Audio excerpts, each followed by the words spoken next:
Bismillahir Rahmanir Rahim. Alhamdulillahi Rabbil Alameen. Wassalatu wassalamu ala Sayyidina Muhammad wa ala alihi wa sahbihi at-tayyibin at-tahirin. Assalamu alaikum, my dearest brothers and sisters, and welcome to this episode of Pillars of Islam with me, Dr. Mehwish Qureshi.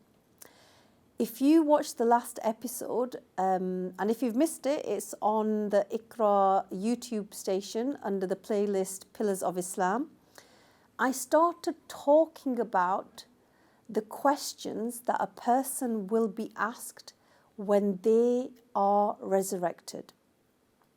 Al-Bayhaqi in As-Sunan Al-Kubra and others narrated that the Prophet ﷺ said that as soon as a person comes out of the grave, their feet will not move until they are asked about four matters. The first question, how did they spend the years of their life? The second question, they will be asked about their knowledge and what did they do with it. They will be asked the third question, where did they acquire their money from and how did they spend it? And the last question, what did a person wear his body out doing? So we're going to continue from where we left off. We were talking about the second question that we will all be asked. وَعَنْ عِلْمِهِ مَاذَا عَمِلَ بِهِ. And one will be asked about one's knowledge and what they did with it. As I mentioned previously, in an authentic hadith narrated by Al-Bayhaqi in Shu'ab al-Iman, the Messenger of Allah ﷺ mentioned in the hadith, طَلَبُ الْعِلْمِ فَرِيضَةٌ عَلَى كُلِّ مُسْلِمٍ, which means seeking the religious knowledge is obligatory upon every Muslim, whether male or female. And we said previously that this knowledge isn't restricted to a certain group of people, no. Each one of us wants to be an obedient slave of Allah. So it's an obligation upon each one of us to learn this. Subhanallah. Let's reflect upon something.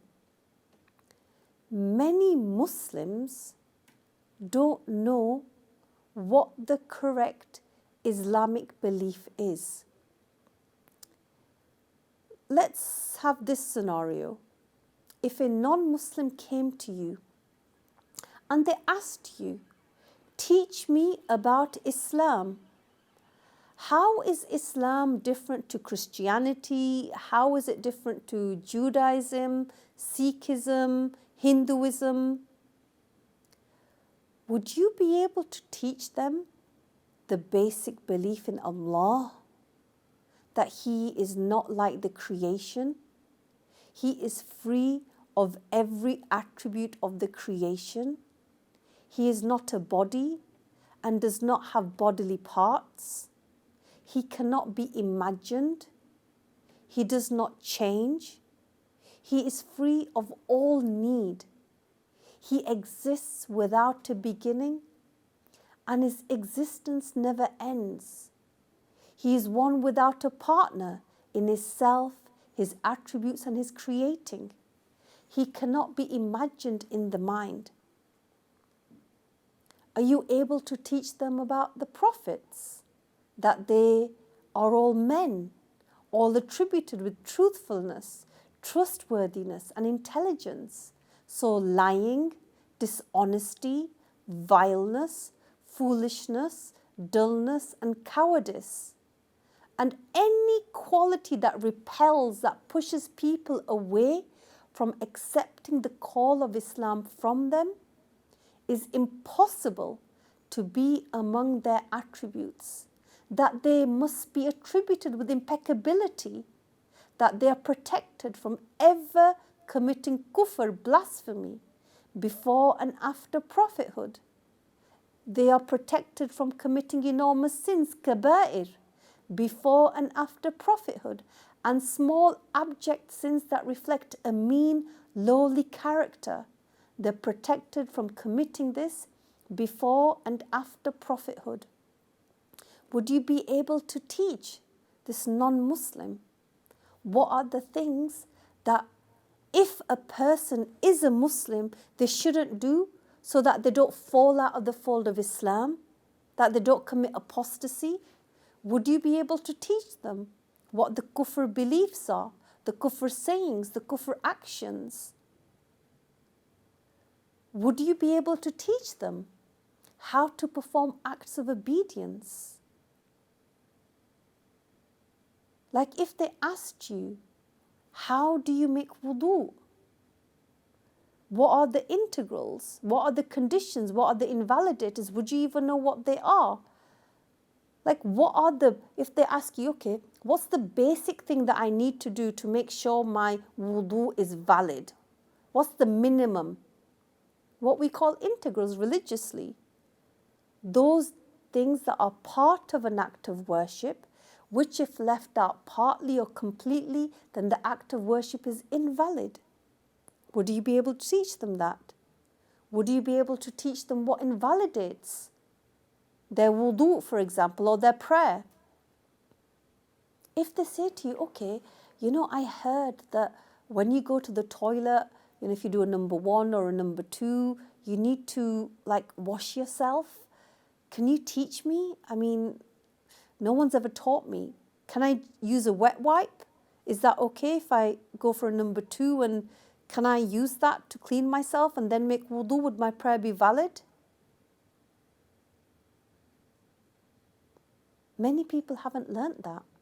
Many people do not know how to clean their body from najasa. And yet after their name, they have so many PhD, BSc, so many letters, yet they don't know how to purify their body from najasa. If they ask you, how do you recite Al-Fatiha? Would you be able to teach them with the rules of tajweed? For example, the prayer and wudu are invalidated if certain parts are partly or completely left out, which are integrals. And you'll only know this by learning the religious knowledge. So for example, you say to this person, okay, someone asks you to teach me about wudu, you say you have to wash the face. If they say to you, well, this sideburn, do I have to wash that as well? Is that part of the face? Or this hair that, is is it part of my head, or is it part of my face, or is it part of my head? I don't know. Do I need to wash that? Well, if you can't answer that question, how do you know that the wudu that you're performing is actually valid? Islam, our religion, defines what the boundary of the face is. And if you aren't able to answer these questions, because these issues might never have occurred to your mind, then how can you be sure that you're actually washing the face when you don't even know what the boundaries of the face are? If that's the case, then how are you sure that your wudu is even valid? And then subsequently your prayer. Similar to this is the case of fasting, zakah and hajj. So with regards to the personal obligatory knowledge, this is something that we all have to learn. There's no choice in the matter. And when learning the personal obligatory knowledge, one starts with the most important matter first, which is what? The basics of belief and how to protect it. After that, you learn how to purify, how to pray, how to fast, how to perform hajj, all the rest of it. Many people, when you say to them, you need to learn the religious knowledge, like, okay, can you teach me the Quran? Can you teach me how to recite properly? Okay, that's good, alhamdulillah. But we are obligated to learn that part of the Quran which for our prayer to be valid. That's an obligation. Anything additional, brilliant. But we need to at least learn that. But what comes before all of this is the issues of belief. Because, my dearest brothers and sisters, even if a person perfects their tajweed, they recite the whole Quran, they might have even memorized it, but they don't have the correct belief in Allah, then none of their good deeds are rewarded. If one does not have the correct belief in Allah, in their hereafter they will get no reward for their good deeds. We know in the hereafter the non-Muslim, the kafir, will have nothing to show in his pan of good deeds. This is just as Imam al-Ghazali, who I'm sure you've all heard of, who died 505 after the Hijrah, he said, لا تصح العبادة إلا بعد معرفة المعبود, which means the act of worship are not valid unless you know the one whom you worship.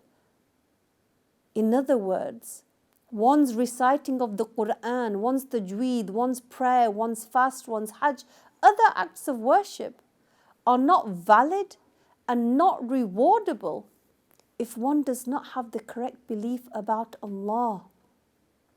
And look, if I asked you the question, why were prophets sent? We all know prophets exist, and we all know that they were sent. Well, what was their purpose of being sent? Weren't they sent to teach us the correct way, the way that leads to paradise?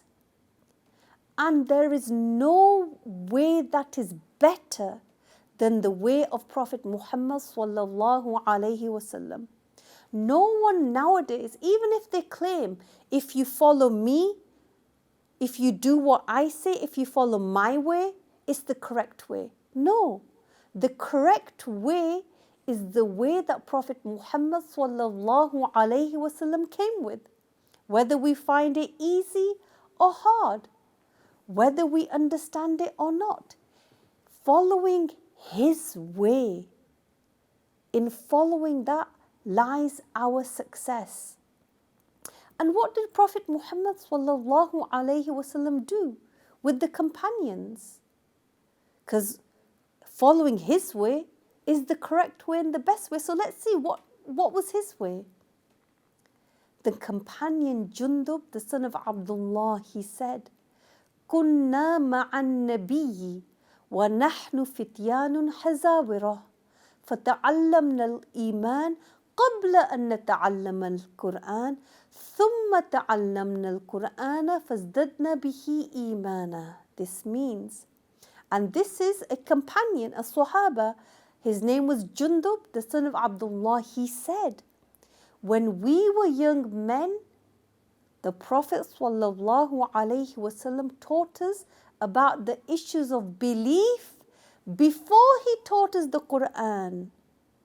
The Prophet sallallahu alaihi wasallam then taught us the Quran, and this added to our belief, our iman.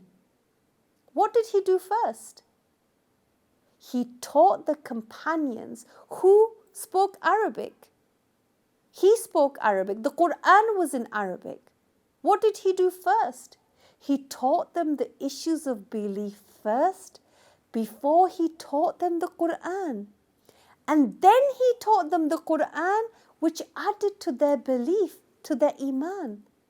But what's done nowadays? Many kids, subhanallah, after school, they're tired, they're shattered, they go to madrasa, they spend an hour, 2 hours there, they learn the rules of tajweed, we hope. They don't learn about the creed. They don't know what a Muslim's belief is. What's my belief in God? What's a Muslim's belief in God, in the prophets, in the angels, in the books, in the Day of Judgment? They have no idea. This hadith, it doesn't mean that the Quran does not teach us about the matters of belief. No, it doesn't mean that. But rather, this hadith emphasizes and prioritizes the learning of the issues of belief above all other matters. Subhanallah. Nowadays, there are so many so many mistranslations of the Quran.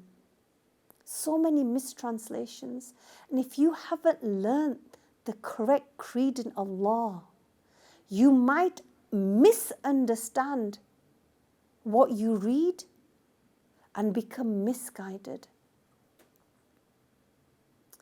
If this is the first time that you're joining in and listening to this episode, Pillars of Islam, then this knowledge pertaining to the correct belief, the Islamic belief that I've mentioned, you can find it on Iqra TV, on the website, on the playlist, Pillars of Islam.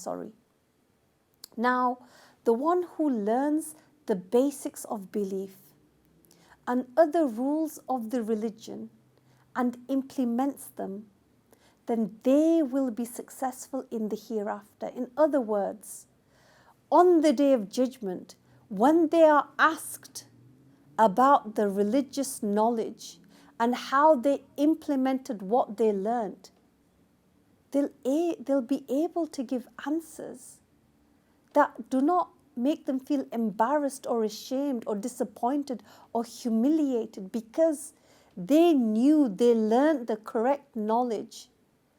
That knowledge that enabled them to have the correct belief in God, to perform the acts of worship so that they were valid and rewardable.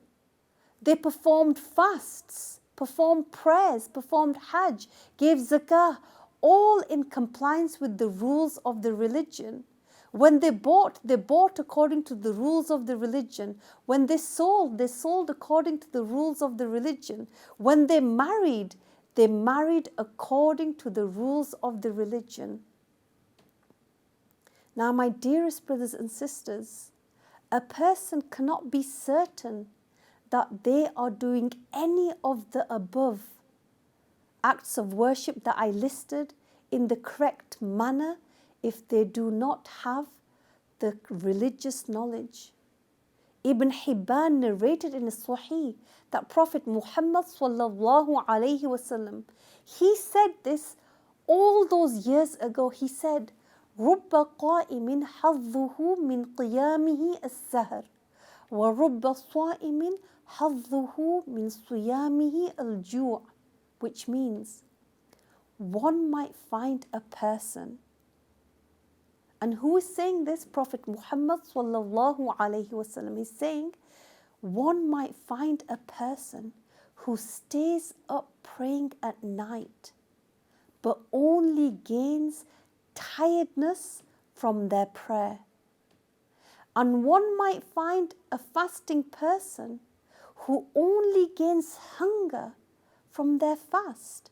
Subhanallah, the Prophet is saying a person might spend the whole night awake praying, but all they get from that is tiredness. Someone might fast, but all they get from their fast is hunger.